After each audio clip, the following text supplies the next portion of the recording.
Hello friends, welcome back to my channel Lili Saha simple life. আশা করি তোমরা সবাই ভালো আছো আর আমিও খুব ভালো আছি। তো চলে আসলাম নতুন একটা ইন্টারেস্টিং ভিডিও নিয়ে। তো আজকে বিকেলবেলা যাব আমরা শাক তুলতে। সেই সময় কীরকম ওয়েদার থাকে, মাঠে কী বোনা আছে, শাক কী শাক তুলি, পুরোটাই তোমাদের সাথে শেয়ার করবো। অবশ্যই ভালো লাগবে, দেখতে থাকো। আর এই যে আমি নিয়ে নিয়েছি ব্রাশ। তো চলো ব্রাশটা করে নিই এখন। তো এদিক দিয়ে ওদিক দিয়ে সেদিক দিয়ে সুন্দর করে ব্রাশটা করে নিচ্ছিলাম। তো আমার ব্রাশ করতে করতে ভাবছি এরপরে কী করা যায়। যাই হোক, ব্রাশটা আমার প্রায় করা হয়ে গেছিলো সুন্দর করে। তারপর আমি চলে এসেছি দুয়ারটা ঝাড় দেওয়ার জন্য। যেহেতু এখানে পেয়ারা গাছ আছে, সেই জন্য পেয়ারা গাছের পাতা পড়ে প্রচণ্ড, আর পেয়ারাও পড়ে, পেয়ারা পেকে পেকে পড়ে যায়, পাখিতে খায়। রাত্রেবেলা বাঁদর এসে খেয়ে নেয়। তো আর এই চুল বাঁধাটা আমার এর আগের দিন রাত্রেবেলা চুল বাঁধা সেই অবস্থাতেই ছিল। আমি দুয়ারটা ঝাড় দিয়ে নিচ্ছি।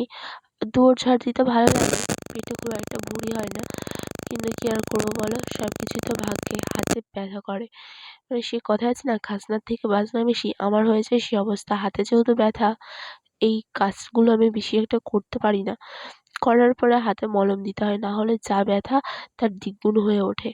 তো এইভাবে করতে করতে আমি ভালো করে দুয়ারটা ঝাড় দিয়ে নিচ্ছি। তো আমার ভালোই লাগছিল কাজটা করতে। তারপরে ভালো করে ফ্রেশ হয়ে চলে আসলাম। কিছু একটা খেতে ইচ্ছে করছে, কিন্তু কী খাবো জানতাম না। তো হঠাৎ ভাবলাম আম তেল আছে, তো কিছুটা মুড়ি খাওয়া যাক। তো এখানে মুড়ি নিয়ে নিয়েছি একটা বাটিতে, আর কিছুটা পেঁয়াজ কুচি কুচি করে কেটে নিয়েছি। আম তেলের তেল নিয়ে নিয়েছি, আর সামান্য একটু মশলা নিয়ে নিয়েছি, আর একটুখানি লবণ, আর স্বাদ মতো লবণ নিয়ে নিয়েছি। তারপরে এই পেঁয়াজগুলো ভালো করে আ ছাড়িয়ে ছাড়িয়ে নিয়েছিলাম, যেহেতু একসঙ্গে লেগেছিল। তো তারপরে মুড়িটা সুন্দর করে মাখিয়ে নিচ্ছি। ভাবছিলাম যে একটা লঙ্কা হলে বেশ ভালোই হতো, কিন্তু কী আর করব, এখন আমার একদম ঝাল খাওয়ার মুড ছিল না। সেই জন্য আমি ঝাল ছাড়া, লঙ্কা ছাড়া আরকি মাখাচ্ছিলাম। তো মাখানোর পর আমি খেতে বসে পড়েছি। মা বলছে, "এভাবে বসে পড়লি? মাথাটা তো একটু আঁচড়ে নিতে পারতিস।" কী আর করব, বসে পড়লাম যেহেতু খিদে লেগেছে। তো এই দেখো মুড়ি হয়ে গেছে, আর এই গ্লাসে রয়েছে জল। এক ঢোকে হাফ গ্লাস জল খেয়ে নিলাম। আমার জল তেষ্টা পেয়েছিল, আর শুকনো জিনিস খাওয়ার আগে আমার জল খেতে বেশ ভালোই লাগে, সেই জন্য। তো এই যে মুখের মধ্যে দিয়ে দিলাম, সত্যি কি সুন্দর ছিল মুড়ি মাখানোটা। আমার তো খুব ভালো লেগেছে, দারুণ। তো যাই হোক, যারা আমার ডেইলি ভ্লগ দেখো তারা একটু প্রবলেম হলেও সলভ করে দেখে নিও কষ্ট মষ্ট করে। কারণ আমার প্রচণ্ড ঠান্ডা লেগেছে। আমি ঠিক করে ভয়েস পর্যন্ত দিতে পারছি না। আমার ভয়েস শুনে আমিই ভাবছি এটা কী হয়ে গেছে। তো মুড়ি খাওয়ার পর একটুখানি বই টই পড়ে তারপরে চলে এসেছি ভাত খেতে। তো আজকে মা বিট গাজর দিয়েছে আমায়। সেটা দিয়ে লঙ্কা দিয়ে খেয়ে নিচ্ছি, যেহেতু আমার একটু ঝাল খেতে ইচ্ছে করেছে এখন। তো লঙ্কা দিয়ে বিট গাজর দিয়ে সুন্দর করে মাখিয়ে নিচ্ছি। এই দেখো এরকম হয়েছে। তারপরে দিয়ে দিল আলু দিয়ে, কলা দিয়ে ডালের বড়ি, আর কিছুটা কচুর শাক। তো এই দেখো দুটো ডালের বড়ি দিয়েছে। আমি এখন কলা টলা দিয়ে মাখিয়ে খেয়ে নিচ্ছি সুন্দর করে, লক্ষ্মী মেয়ের মতো। আর কথায় আছে না, ভাগ্যে না থাকলে সয় না, সেরকম হয়েছে অবস্থা। দুধের সবথেকে বেশি সর আমি নিয়েছি, দুধটা আমি বেশি নিয়েছি, তারপরে হাত ফসকে পড়ে গেছে। তো ভাইয়ের কাছ থেকে অল্প একটু দুধ নিয়ে নিয়েছি, যেহেতু খেতে ইচ্ছে করেছে, খেতে তো হবেই। তারপরে এই দুধটুকু এক চুমুকে খেয়ে নিলাম। এরপরে মাকে বললাম, "মা কিছুটা পেয়ারা পাড়ো, তাহলে মাখা করা যাবে।" আর মাও লেগে পড়ল পেয়ারাগুলো পাড়ার জন্য। আর এই দেখো পেয়ারা পড়েছে। ভাই পেয়ারাগুলো দেখাচ্ছিল, কি সুন্দর পেকেছে প্রত্যেকটা পেয়ারা। তো যাই হোক, মাকে বললাম পেড়ে দেওয়ার জন্য। এই গাছের পেয়ারাগুলো একটু টক টক লাগে, মাখা করতেও খুব ভালো লাগে খেতে। আর এই গাছের পেয়ারাগুলো চিনির মতো মিষ্টি। তো এই যে আমার স্নান করা হয়ে গেছে, আর স্নান করার পর এই সামনের দিকে চুলটা আমি ভিজিয়েছি, আর পেছন দিকের এই চুলটা আমি ভেজাইনি। তবুও বেঁধে নিয়েছি, যেহেতু একটু পরে মাঠে যাবো সেজন্য। তো এই পেয়ারাগুলো সবগুলো ভালো করে ধুয়ে নিয়েছি। ধুয়ে নেওয়ার পর এই পেয়ারাটা কিন্তু সবথেকে বড় আর সবথেকে বেশি পাকা পেয়ারা। আর এই পেয়ারাটা সবথেকে ছোট পেয়ারা।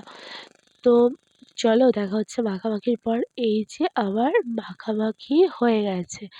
তো এই দেখো এরকম হয়েছে। মা আর ভাই দুজনে মিলে খেতে বসে পড়েছে। ওদের কিন্তু বেশ ভালোই লাগছে। ভাইকে বললাম, "ভাই কেমন হয়েছে?" ভাই বলছে, "দাঁড়া আগে খেয়ে নিই।" কিন্তু ওর মুখের মধ্যে ছিল। আর ও বলছে, "খুব খারাপ।" কিন্তু সত্যি কথা বলতে খুব ভালো হয়েছে। যেহেতু আমি ভিডিও করছি তাই ওরকম বলল। তারপরে কিছুটা ভাত খেয়ে বেরিয়ে পড়লাম মাঠের উদ্দেশ্যে। তো এই দেখো আমরা এখন মাঠের দিকে যাচ্ছি। আর মাঠে যেতে, যেতে পেয়ে গেলাম ২ টো কুল। এই যে এই ২ টো কুল। একটা কুল আমি খাই আর একটা কুল মাকে দিই। তো দুজনকে ২ টো কুল দিয়ে দিলাম।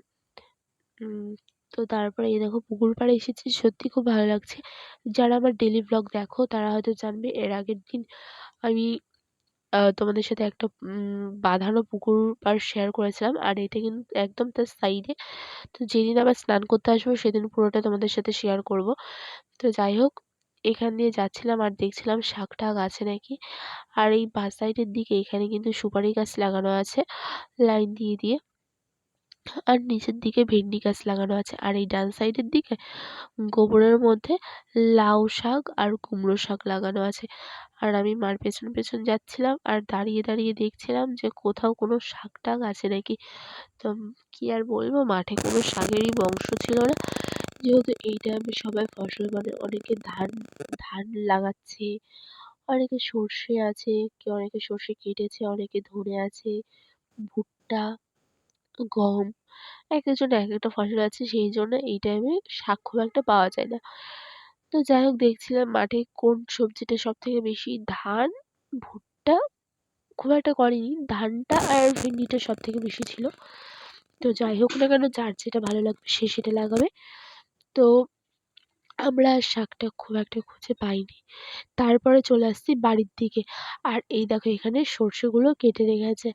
সর্ষেগুলো মনে হচ্ছে যেন শূন্যের ওপরে আছে। যেহেতু একটু লম্বা, লম্বা করে কেটেছে তার উপরে রেখে দিয়েছে তার জন্য এরকম লাগছে।